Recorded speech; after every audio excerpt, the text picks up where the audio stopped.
오늘 아침 신문 시작합니다. 최근 고교 현장과 대학에서 AI를 활용한 학교 생활기록부 작성을 두고 논란이 벌어지고 있다는 기사 먼저 보겠습니다. 동아일보입니다. 최근 교사들 사이에서 챗GPT 등 AI를 활용해 학생들의 학생부 세부 능력 특기 사항, 이른바 세특을 작성하는 사례가 늘고 있습니다. 서울시 교육청 조사에 따르면 챗GPT를 실제 사용한 경험이 있다고 답한 교원은 70%였고요. 교사의 학생부 세특 작성 업무를 도와주는 AI 프로그램 제공 업체도 등장했습니다.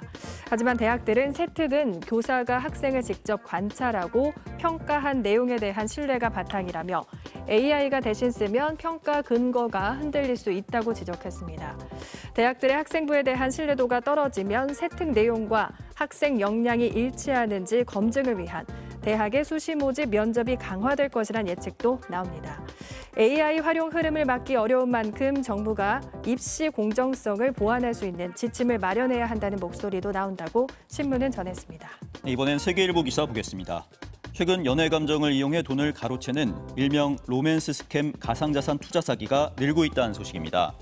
로맨스 스캠 사기범은 주로 SNS나 데이팅 앱에서 한국 여행을 준비 중인 외국인이라고 속이고 피해자에게 접근하는데요. 자신을 전문직 종사자나 거액의 유산 상속자로 소개하고 연인 관계로 발전한 피해자들에게 결혼이나 자녀 계획 등 미래를 약속하고요. 결혼 자금을 마련하기 위해선 자신처럼 투자를 해야 한다며 가짜 가상자산 거래소에 투자를 유도하는 방식입니다.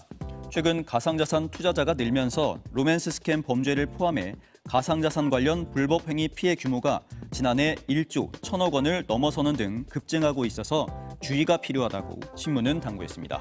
다음은 서울신문 보겠습니다. 저출산 현상이 지속되면 100년 뒤 한국 인구가 현재 서울 인구보다 적어진다는 전망이 나왔습니다.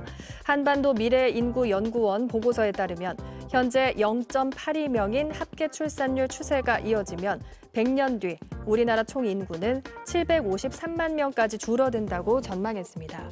현재 서울시의 인구 933만 명보다도 적은 인구가 전국에 흩어져 살 수도 있다는 충격적인 전망인데요. 아이를 적게 낳으면 다음 세대에 아이를 낳을 사람 자체가 줄어 인구 감소에는 가속도가 붙을 수 있고요.